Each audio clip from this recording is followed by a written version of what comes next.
وہ لڑکی ان دونوں ترک لڑکوں کے پاس پہنچی اور مسکراتے ہوئے چغتائی کے ہاتھ سے چابی لی۔ رحمت پیچھے کھڑی ہائیس کی جانب اشارہ کر کے کچھ کہنے لگا اور وہ لڑکی اپنی نرم مسکراہٹ کے ساتھ سر ہلاتی سنتی گئی۔ پھر وہ دونوں چلے گئے اور لڑکی کار کی طرف آئی، دروازہ کھولا اور ڈرائیونگ سیٹ پر بیٹھ کر گردن پیچھے گھمائی۔ السلام علیکم، اور ترکی میں خوش آمدید۔ اس کی انگریزی شستہ اور انداز بے حد نرم تھا۔ حیا نے جو محسوس کیا وہ یہ تھا کہ ترک السلام علیکم کے بجائے سلام علیکم کہتے ہیں۔ وعلیکم السلام۔ حیا نے اس کا بڑا ہوا ہاتھ تھاما تو اسے لگا کہ اس نے اس سے زیادہ نرم ہاتھ کبھی چھوا ہی نہیں تھا۔ وہ ہاتھ نہیں، گویا مکھن کا ٹکڑا تھا۔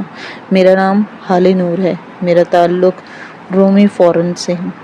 میں سوانجی یونیورسٹی سے مٹیریل سائنس اینڈ انجینئرنگ میں MSc کر رہی ہوں۔ ایئرپورٹ پر آپ کو لینے کے لیے مجھے ہی آنا تھا مگر میں کہیں پھنس گئی تھی، اس لیے نہیں آ سکی، بہت معذرت۔ اس نے کار واپس موڑ دی۔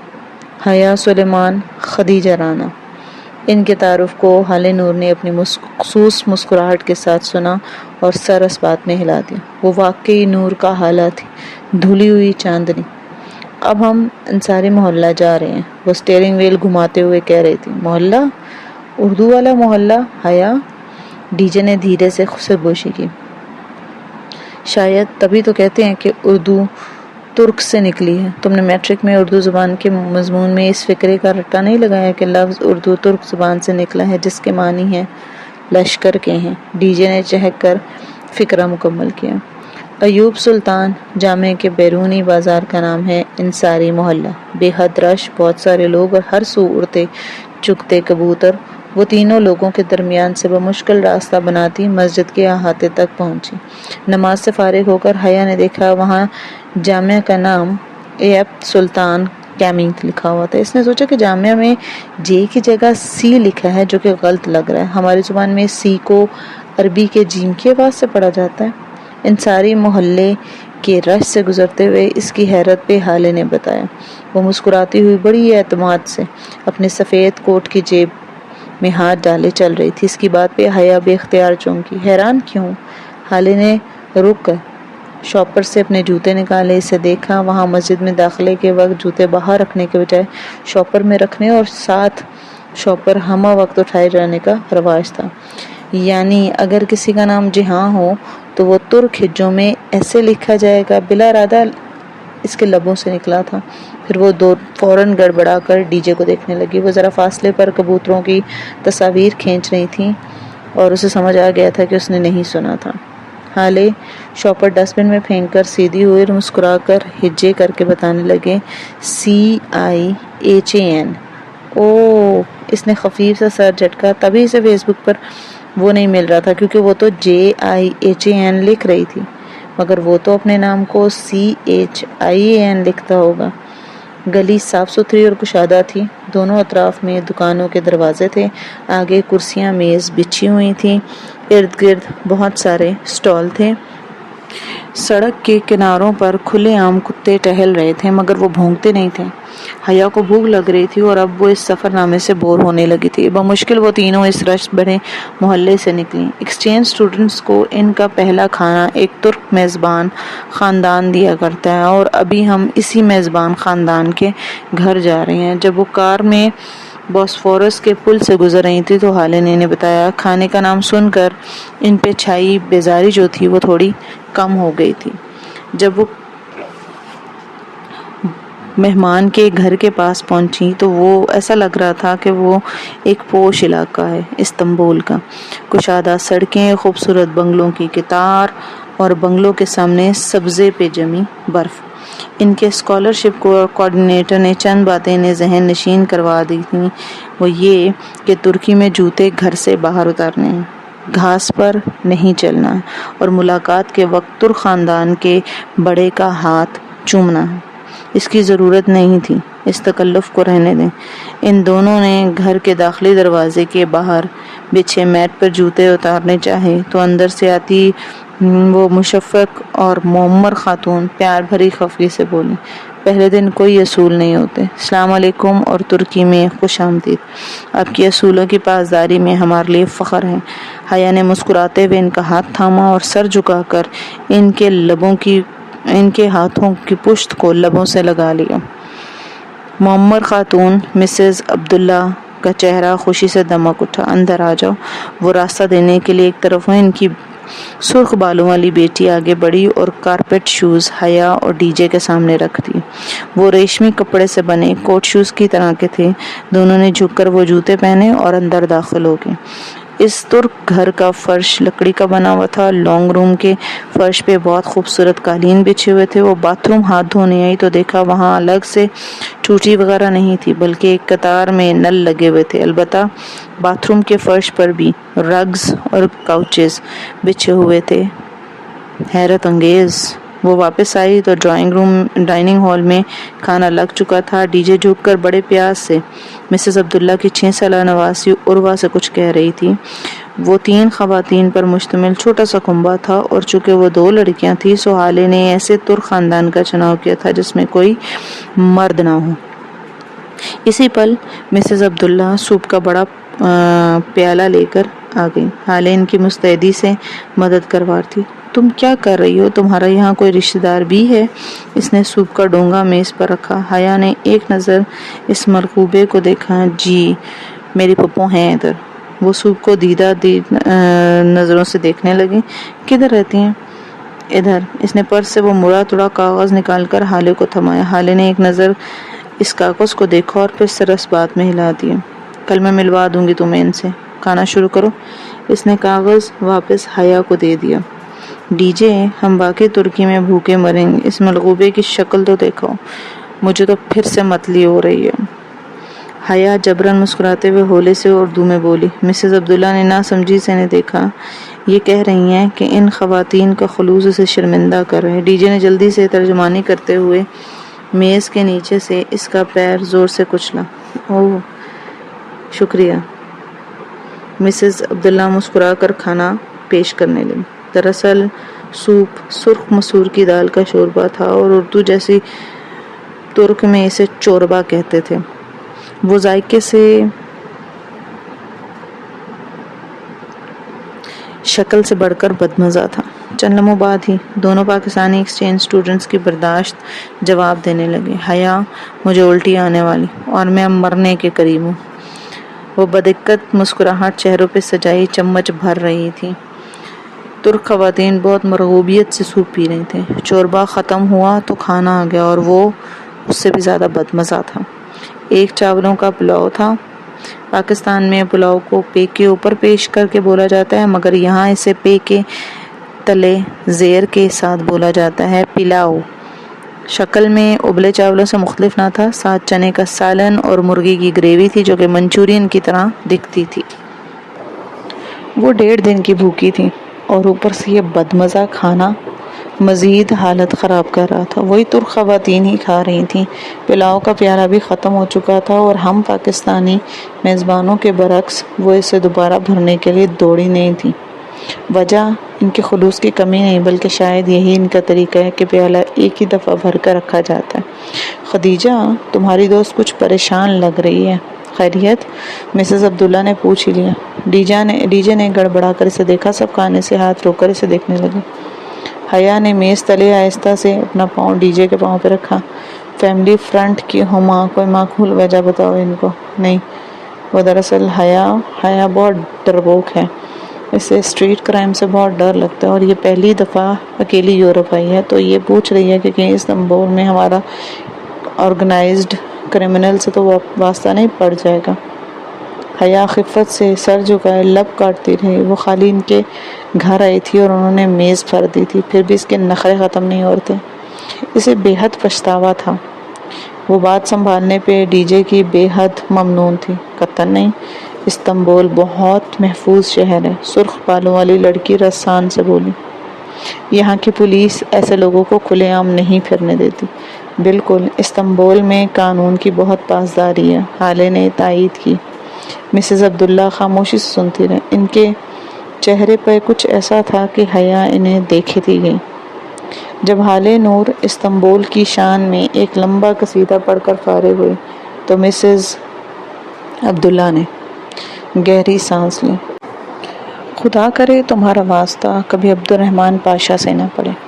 حیا نے دھیرے سے کانٹا واپس پلیٹ میں رکھا۔ ایک دم پورے ہال میں اتنا سناٹا چھا گیا کہ کانٹے کی کانچ سے ٹکرانے کی آواز سب نے سنی۔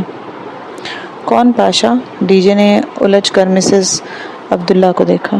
وہ ممبئی کا ایک اسمگلر، یورپ سے ایشیا اسمگل کرتا ہے۔ استنبول میں اگر چڑیا کا بچہ بھی لاپتہ ہو جائے نا تو اس میں پاشا کا ہاتھ ہوتا ہے۔ بوسفورس کے سمندروں میں ایک جزیرہ ہے بیوکدا، اس جزیرے پہ اس مافیا کا راج ہے، اور میری موم کو خواب بہت آتے ہیں۔ ان کی بیٹی نے خفقی سے انہیں دیکھا۔ یہ لڑکیاں سمجھتی ہیں کہ میری عقل میرا ساتھ چھوڑنے لگی۔ بالکل ٹھیک سمجھتی ہوں، اور ایکسچینج اسٹوڈنٹس کان کھول کر سن لو۔ حالے نے قدرے تل ملا کر مداخلت کی۔ استنبول میں ایسا کوئی کرائم سین نہیں، یہ سب گھریلو خواتین کے افسانے ہیں، یہاں کوئی بھارتی اسمگلر نہیں ہے۔ دونوں ترک لڑکیاں اپنے تئیں بات ختم کر کے اب سویٹ ڈش کی طرف متوجہ ہوئی تھیں۔ خدیجہ بھی ان کی باتوں پہ مطمئن ہو کر شکرپارے کھانے لگی تھی، مگر حیا کے حلق میں وہ میٹھے سے شکرپارے کہیں اٹک گئے تھے۔ ابوظہبی انٹرنیشنل ایئرپورٹ پر اس نے اس حبشی کے منہ سے پاشا کا نام سنا تھا۔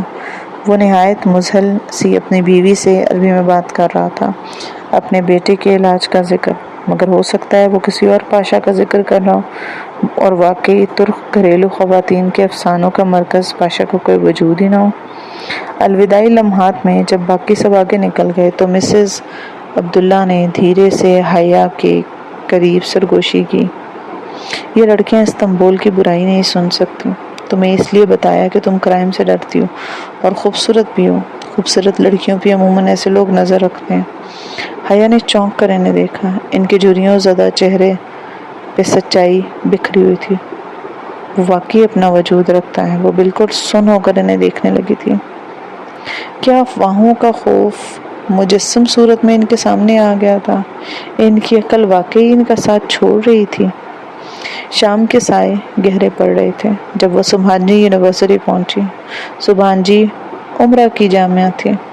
وہاں 4 ماہ کے ایک سیمسٹر کی فیس بھی $10,000 سے کم نہ تھی۔ شہر سے دور مضافات میں واقع وہ قدرے گولائی میں تعمیر کردہ عمارت بہت پرسکون دکھتی تھی۔ چونکہ وہ جگہ استنبول شہر سے قریباً 45 منٹ کے فاصلے پہ تھی، اس لیے سبحان جی میں ڈے اسکالرز نہیں ہوتے تھے۔ اس کے تمام طلباء و طالبات بشمول حالے نور جیسے لوگ جن کے گھر استنبول میں تھے، ہاسٹل میں ہی رہائش پذیر تھے۔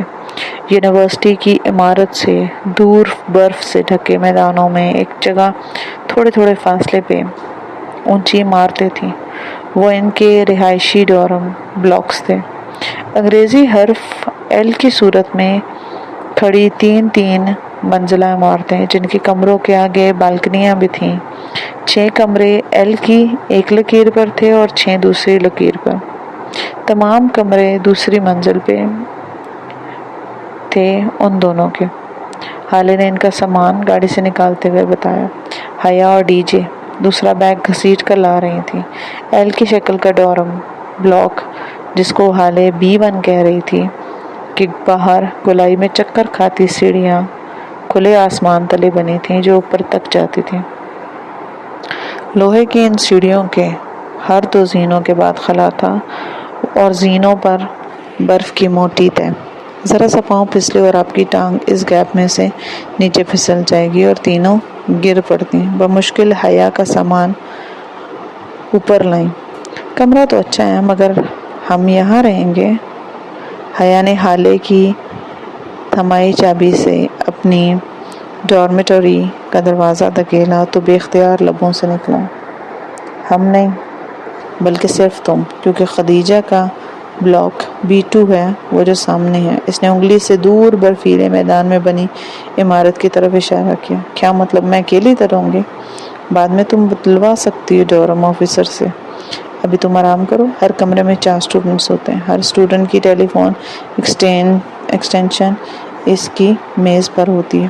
آج کل چھٹیاں، اکثر طلباء و طالبات اپنے گھر گئے ہیں، تمہارا کمرہ خالی ہے، مگر تم جا کر اپنے بیڈ پر ہی سنو۔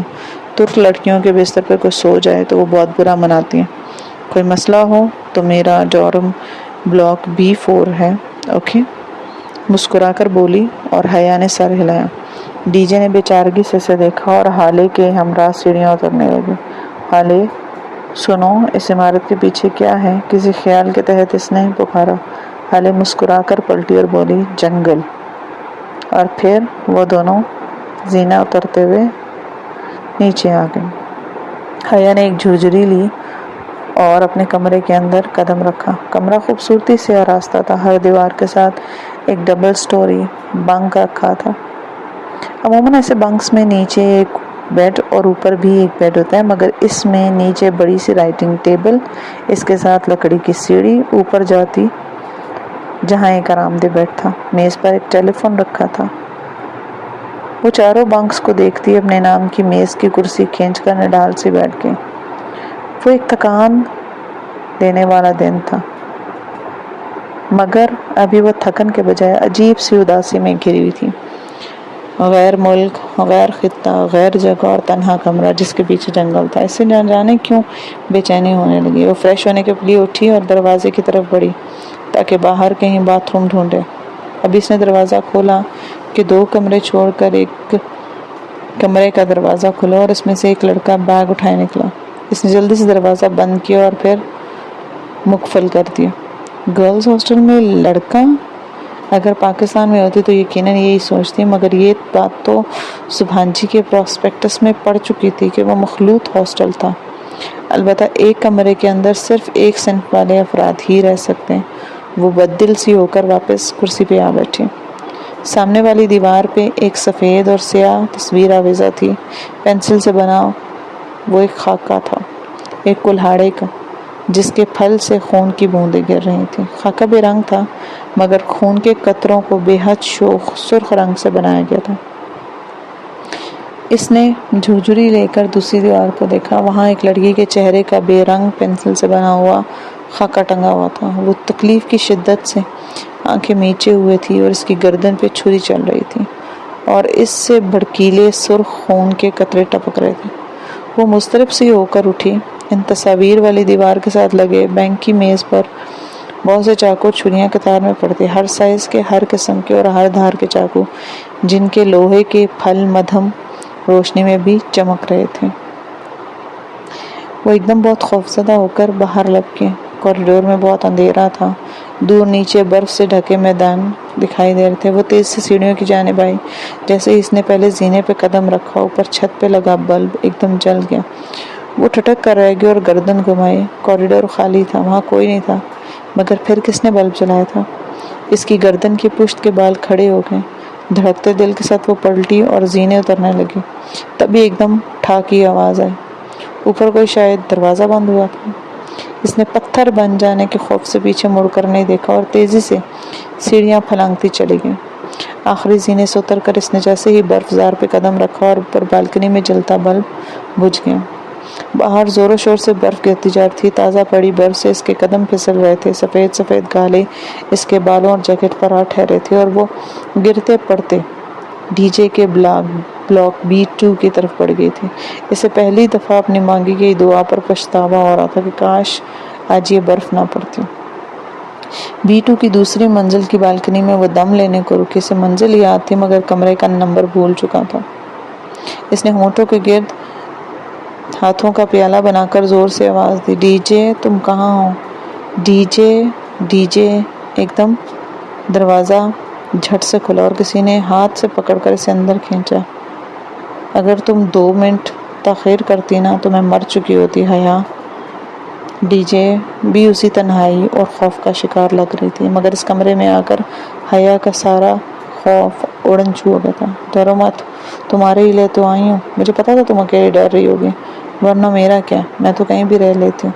وہ لاپرواہی سے شانے اچکا کر بولی اور پھر بے اختیار جمائی روکی۔ خوف ختم ہوا تو نیند طاری ہونے لگی۔ مگر ڈی جے، میں سوؤں گی کدھر یار؟ ان 3 خالی بیڈوں پہ کانٹے بچھے ہوئے ہیں کیا؟ مگر حالے نے تو کہا تھا کہ ترک لڑکیاں۔ فی الحال یا نہ تو حالے ہیں اور نہ ہی ترک لڑکیاں، مگر اللہ تو دیکھ رہا ہے نا۔ غیر ملک میں اس کا سویا ہوا خوف خدا جاگ اٹھا تھا، اور مجھے امید ہے کہ اللہ تعالیٰ حالی کو پتہ نہیں لگنے دیں گے، اب بستر میں گھسو اور سو جاؤ، خدا جانے مجھے کس پاگل کتے نے کاٹا تھا جو ترکی آ گئی تھی۔ آگے جھیل، پیچھے جنگل، اتنی وحشت۔ ڈی جے کمبل میں لیٹے بڑبڑا رہی تھی، نیند سے تو وہ بھی بے حال تھی۔ سو ڈی جے کے قریبی بنک کی سیڑھیاں پلانگ کر اوپر کمبل میں لیٹ گئی۔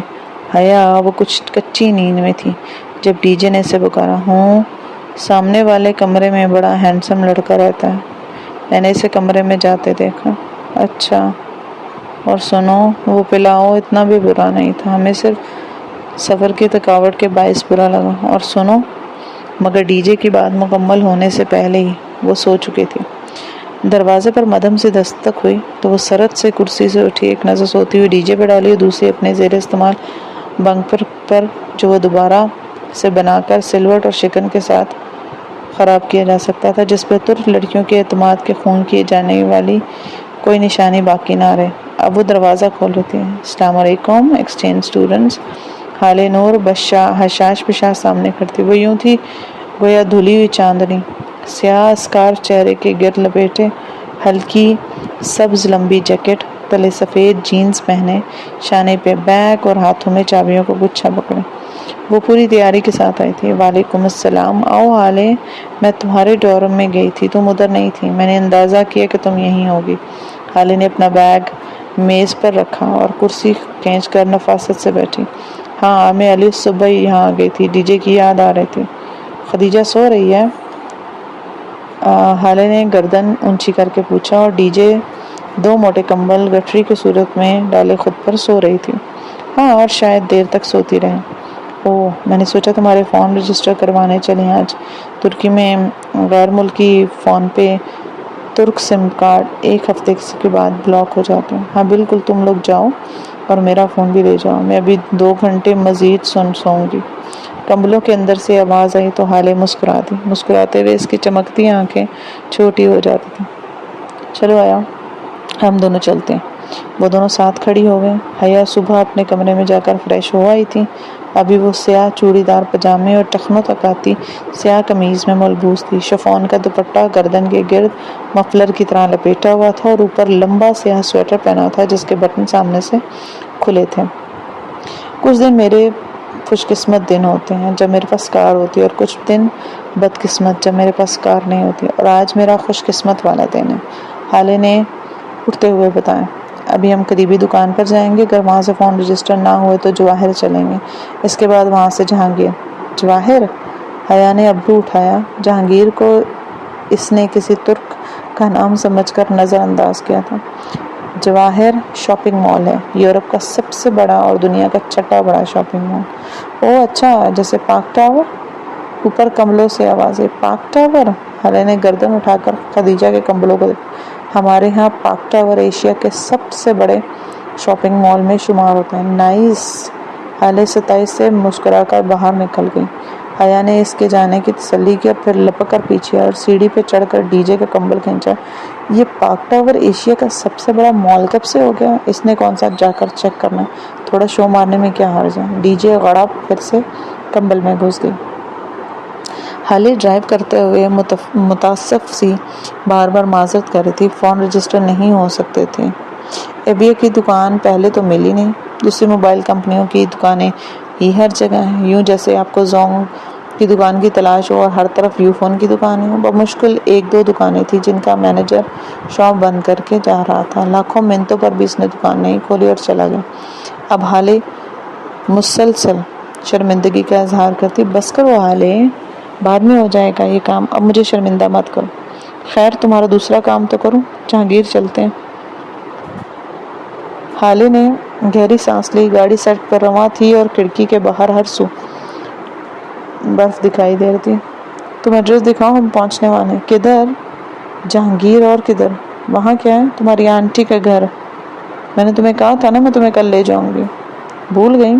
تم مجھے ادھر لے جا رہی ہو؟ ہاں نا، اب ایڈریس بتاؤ، اسٹریٹ نمبر تو مجھے یاد رہ گیا، آگے بتاؤ۔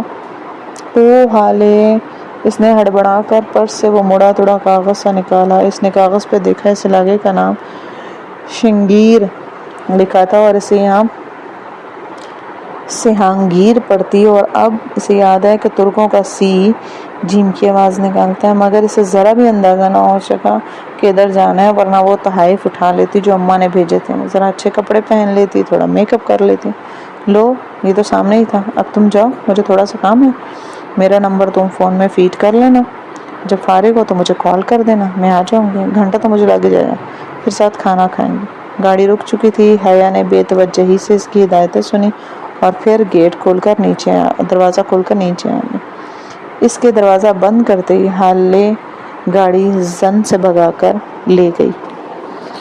وہ ایک خوبصورت سا چھوٹا سا بنگلہ تھا۔ بیرونی چار دیواری کی جگہ سفید رنگ کی لکڑی کی باڑ لگی تھی، گیٹ بھی لکڑی کا بنا ہوا تھا۔ گیٹ کے پیچھے چھوٹا سا باغیچہ تھا اور اس کے آگے وہ بنگلہ بنا تھا۔ بنگلے کی گلابی چھت مخروطی تھی، داخلہ سفید دروازہ ذرا اونچا تھا۔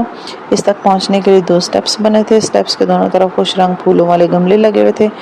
تو وہ تھی تو چھوٹی سی جنت جس میں وہ رہتا تھا اور جس سے باہر نکلنے کا اس نے کبھی سوچا نہیں۔ وہ گیٹ کو دھکیل کر پتھروں کی روش پر چلتی ہوئی سٹیپس تک آئی۔ اونچے سفید دروازے پہ سنہری رنگ کی تختی لگی ہوئی تھی، سکندر شاہ۔ وہ ترک ہجوں میں لکھا ہوا اس کے پھوپھا کا نام ہی تھا۔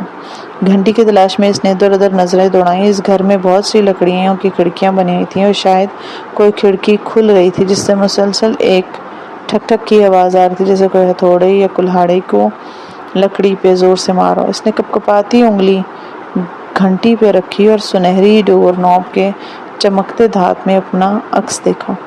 کاجل سے لبریز بڑی بڑی سیاہ آنکھیں، دونوں شانوں پر پھسل کر نیچے گرتے لمبے بال اور سردی سے سرخ پڑتی ناک۔ وہ سیاہ لباس میں چینی کی مورت لگ رہی تھی، گھبرائی ہوئی پریشان سی مورت۔ اس نے گھنٹی سے انگلی اٹھائی تو ٹھک ٹھک کی آواز بند ہو گئی۔ چند لمحے بعد لکڑی کے فرش پر قدموں کی چاپ سنائی دی۔ کوئی انجان زبان میں بڑبڑاتا دروازہ کھول رہا تھا۔ وہ لب کاٹتے ہوئے کسی مجرم کی طرح سر جھکائے کھڑی تھی۔ جب دروازہ کھلا تو چوکھٹ پہ ڈور میٹ بچھا ہوا تھا۔ اسے دروازہ کھولنے والے کے ننگے پاؤں دکھائی دیے۔ اس کی نگاہیں دھیرے دھیرے اوپر گئیں۔ بلو جینز اور اوپر گرے سویٹر میں ملبوس وہ ایک ہاتھ میں ہتھوڑے کو پکڑے ہوئے کھڑا تھا۔ سویٹر کی آستینیں اس نے کوہنیوں تک موڑ رکھی تھی اور اس کے کسرتی بازو جھلک رہے تھے۔ حیا نے دھیرے سے چہرہ اٹھا کر اسے دیکھا۔ اس کا سانس لمحے بھر کو ساکت ہوا تھا۔ وہ ویسے ہی تھا جیسے وہ بچپن کی تصاویر میں لگا کرتا تھا۔ وہی بھورے مائل بال جو بہت اسٹائلش انداز میں ماتھے پہ گرے ہوتے تھے، پرکشش آنکھیں، اٹھتی ہوئی مغرور ناک، سنہری رنگت کے تیکھے نقوش۔ وہ ماتھے پہ تیوری لیے آنکھیں سکیڑتے ہوئے اسے دیکھ رہا تھا۔ بلا شبہ وہ بہت ہینڈسم تھا۔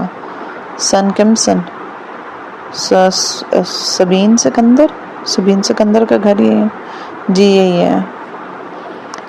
اسے لگا وہ بوسفورس کے پل پہ ہتھیلیاں پھیلائی کھڑی ہے اور نیلے پانیوں کو چھو کر آتی وہ اس کے پیچھے کباڑ اڑا رہی ہے۔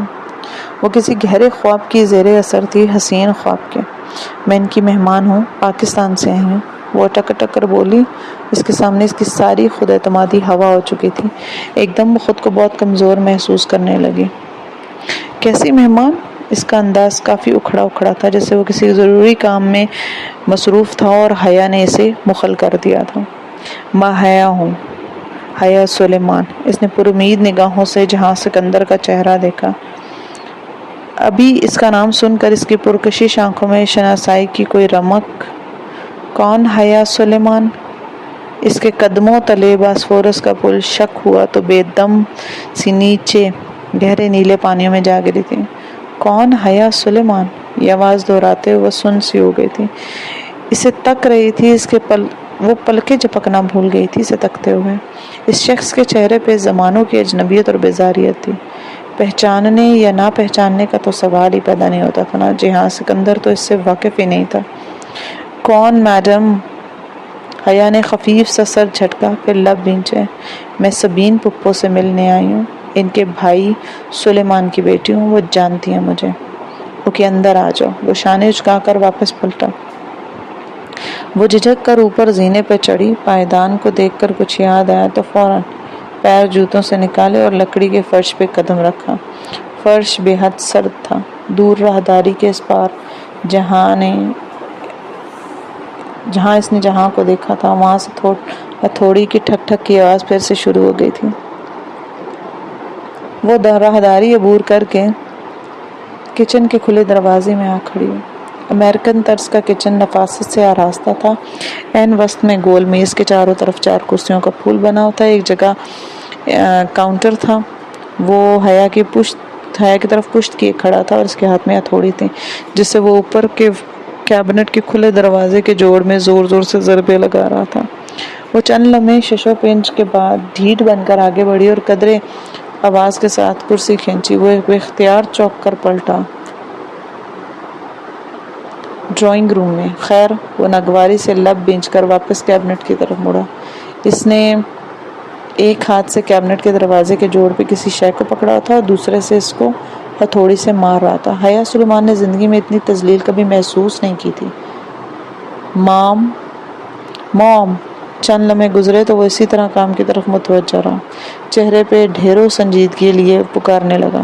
وہ انگلیاں مروڑتی، ٹانگ پہ ٹانگ رکھے سر جھکائے بیٹھی تھی۔ دفعتاً چوکھٹ پہ آہٹ ہوئی تو سر اٹھایا۔ راہداری سے برتن ہاتھ میں لیے سبین پپو اسی بند کچن میں داخل ہوئی تھی۔ کندھوں تک آتے بال اور کھلے لمبے اسکرٹ کے اوپر سرمئی سویٹر پہنے وہ کچھ بولتی آ رہی تھی۔ اسے بیٹھا دیکھ کر ٹھٹک گئی۔ حیا، میرا بچہ، تم کب آئی؟ برتن کاؤنٹر پہ تقریباً گرا کر وہ والہانہ انداز میں اس کی طرف آئی۔ وہ جو جہاں کے سرد رویے پہ بددل سی بیٹھی تھی گڑبڑا کر اٹھی اور بہت گرم جوشی سے ان سے ملی۔ انہوں نے اس کی پیشانی چومی، پھر بے حد محبت و اپنائیت بھری نم آنکھوں سے مسکرا کر اس کا چہرہ دیکھا۔ فاطمہ نے بتایا تھا کہ تم کچھ روز تک آؤ گے مجھ سے ملنے۔ میں سوچ رہی تھی تم تھکن اتار لو تو میں خود ہی تم سے ملنے جاؤں گی۔ کیسی ہو تم؟ کتنی پیاری ہو گئی ہو۔ اور اس کے ساتھ والی کرسی پر بیٹھ کر بے حد محبت سے اس کا ہاتھ تھامے کہہ رہی تھی، میں ٹھیک ہوں پپو، آپ کیسی ہیں؟ وہ بددقت مسکراتی انہی کی طرح انگریزی میں گفتگو کر رہی تھی۔ تم کتنی بڑی ہو گئی ہو، آنکھیں تو بالکل سلیمان بھائی جیسی ہیں۔ لوگ کہتے ہیں میری آنکھیں میری اماں سے ملتی ہیں پپو۔ بھائی، مجھے تو میرے بھائی کا عکس لگ رہا ہے۔ اور سب کیسے ہیں؟ وہ ایک ایک کا حال پوچھنے لگی۔ وہ سب کی خیریت بتا رہی تھی۔ آپ داور بھائی کی شادی میں کیوں نہیں آئی؟ داور بھی کتنا بڑا ہو گیا نا ماشاءاللہ، شادی بھی ہو گئی۔ کیسی رہی شادی؟ میں نے ویڈیو دیکھی تھی تمہاری۔ اس نے چونک کر انہیں دیکھا۔ کون سی ویڈیو؟ اس کا سانس رک گیا تھا۔ ایک دم ہی کمرے میں بہت ساری گھٹن محسوس ہوئی۔ وہ جو داور کے ولیمے پہ اسٹیج پہ بنی تھی نا، تم نے ریڈ فراک پہن رکھی تھی، میں نے روہیل کے فیس بک پہ دیکھی تھی۔ روہیل سے کانٹیکٹ ہے آپ کا؟ اور آپ فیس بک بھی یوز کرتی ہیں؟ وہ ان دونوں کی جانب پشت کی کیبنٹ کے دروازے پہ اس طرح ضربے لگا رہا تھا کہ جیسے اس کے علاوہ کوئی ہے ہی نہیں وہاں۔ ہاں، بس روہیل کی البمز دیکھنے کے لیے کرتی ہوں۔ تم استعمال کرتی ہو فیس بک؟ نہیں، پہلے کرتی تھی، پھر چھوڑ دیا۔ مجھے یہ سوشل نیٹ ورکس پسند نہیں ہیں۔ پھر ہر شخص آپ کی زندگی میں جھانک رہا ہوتا ہے، انسان کی کوئی پرائیویسی ہی نہیں ہوتی۔ او حیا، تم جہاں سے ملی؟ ایک دم خیال آنے پر انہوں نے گردن میڑ کر اپنے بیٹے کو دیکھا جو چہرے پہ ڈھیروں سختی لیے اپنے کام کی طرف متوجہ تھا۔ جی ہاں، تم حیا سے ملے؟ یہ سلیمان بھائی کی بیٹی اور روہیل کی بہن ہے، تمہاری فرسٹ کزن۔ مل چکا ہوں۔ وہ اب جھک کر دراز سے کیل نکال رہا تھا۔ یہ رشتے داریاں یاد رکھنے کے معاملے میں بہت پور ہے، ویسے کوشش تو کرتا ہے ایسے رشتے یاد رہیں۔ دراصل پپو، انسان کو رشتے تب یاد رہتے ہیں نا جب ان کے ماں باپ انہیں رشتے یاد کرائیں۔ بچوں کا کیا قصور ہے؟ سارا قصور تو والدین کا ہوتا ہے۔ اگر والدین ہی اولاد کو کسی رشتے دار سے نہ ملوائیں تو الزام کس کے سر پہ رکھا جائے؟ سبین پپو کا جوش و خروش سے دمکتا چہرہ پھیکا پڑ گیا، مگر وہ اس طرح تلخی سے کہتی جا رہی تھی جہاں آپ بھی اپنے کام میں مصروف تھا۔ مثلاً اب آپ لوگ ہی ہیں، آپ کئی دہائیوں سے ادھر مقیم ہیں اور شاید آپ کا واپس آنے کا اپنے خونی رشتوں سے ملنے کا دل ہی نہیں چاہتا ہے کہ یہ انفیئر نہیں ہے؟ نہیں؟ پپو کا چہرہ سفید پڑ گیا تھا، لٹھی کی مانند سفید اور پھیکا، اور وہ بدقت ذرا سا مسکرائی اور ہولے سے سر جھٹکا۔ ٹھیک کہہ رہی ہو، بس کبھی آ ہی نہیں سکی۔ اور اب وہ مطمئن تھی، اپنے لہجے پر اسے قطعی افسوس نہیں تھا۔ یہ سب ان لوگوں کی بے رخی تھی جس کے باعث ان کا تعلق ایک سوالیہ نشان بن گیا تھا۔ وہ زمین اور آسمان کے درمیان معلق تھے۔ کسی کے منقوع ہو کر بھی خاندان کے لڑکے اس سے امید لگانے لگے تھے اس کڑوی دوائی کا ذرا سا ذائقہ یہ ذمہ داران بھی چکھیں، جنہیں اپنے بیٹے کو یہ بتانا یاد ہی نہیں رہا کہ وہ اس کی کزن ہے اور بس۔ دفعتاً اس کی نگاہ فریج کے اوپر فوٹو فریم پر پڑی۔ اس میں ایک خوش شکل درمیانی عمر کے صاحب مسکرا رہے تھے، سر پہ آرمی کیپ اور خاکی وردی، کندھوں پر سجائے تمغے اور پھول ستارے۔ یہ پھوپھا ہیں؟ وہ گردن اٹھا کر حیرت سے تصویر دیکھنے لگی۔ سبین پھوپھا نے اس کی نگاہوں کا تعاقب کیا اور دھیرے سے سر ہلا دیا۔ انسان کو رشتے تب یاد رہتے ہیں نا جب اس کے ماں باپ اس کو رشتے یاد دلائیں۔ وہ پلٹے بنا خاصا جتا کر بولا تو حیا چونکی۔ وہ تو اسے اتنا لا تعلق سمجھ رہی تھی۔ اس کا خیال تھا کہ جہاں نے ان کی تلخ باتوں پر دھیان نہیں دیا، مگر نہیں، وہ بظاہر مصروف نظر آتا انداز تھا اس کا، لیکن وہ سن سب رہا تھا۔ وہ ذرا محتاط ہو کر سیدھی ہوئی۔ میرا مطلب ہے وہ آرمی میں تھے؟ پاکستان آرمی میں؟ نہیں۔ جی ہاں، ہتھوڑی سلیب پہ رکھ کر آگے بڑھا، فریج پہ رکھا فریم ہاتھ سے گرا دیا۔ تصویر والی طرف فریج کی چھت پہ سجدہ ریز ہو گئی۔ حیا، تم نے کھانا تو نہیں کھایا ہوگا نا؟ میں بس لگا رہی ہوں۔ پھوپھو اب سنبھل کر دوبارہ حشاش پشاش ہو گئی تھی۔ حیا جواب دیے بنا تحیر سے فریج کے اوپر اوندھے منہ گرے فریم کو دیکھنے لگی۔ اس کے ایک سوال کے جواب میں جس بدمزاجی سے جہاں نے اس فریم کو گرایا تھا وہ ابھی تک اس پہ گنگ تھی۔ ممی، آپ کا کیبنٹ ریڈی ہے، اور اب کیبنٹ کا دروازہ کھول کر بند کر کے چیک کر رہا تھا۔ تھینک یو جہاں، اور باتھ روم کا نل؟ پھوپھو نے گول میز پر پلاؤ کا بڑا سا پیالہ رکھتے ہوئے۔ ہائے، پھر وہی بدمزہ پلاؤ۔ وہ خفیف سا سر جھٹک کر رہ گئی۔ رہنے دے پھوپھو، میں اگر مگر کوئی نہیں، میں تمہارے لیے خاص نہیں بنا سکی، اس لیے اب انکار کر کے مجھے شرمندہ مت کرنا۔ جی ہاں اب دراز سے ایک ڈبہ نکال کر اندر رکھی چیزیں الٹ پلٹ رہا تھا۔ دفعتاً ڈور بیل بجی۔ جی ہاں نے رک کر راہداری کی سمت دیکھا، پھر ڈبہ وہیں چھوڑا اور باہر نکل گیا۔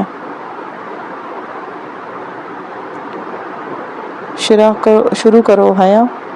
پھوپھو نے مسکراتی آنکھوں سے اسے دیکھتے ہوئے پلیٹ اسے تھمائی۔ اس نے شکریہ کہہ کر چاول اور تھوڑا سا لوبیا کا مسالہ پلیٹ میں ڈالا۔ راہداری کے اس پار جہاں کسی مرد کے ساتھ ترک میں کچھ بول رہا تھا۔ دونوں کی آوازیں بہت مدھم تھی، لیکن اتنی تھی کہ سنائی دے رہی تھی۔ دوسرے ہی چمچ میں وہ پلاؤ اسے مزیدار لگنے لگا تھا۔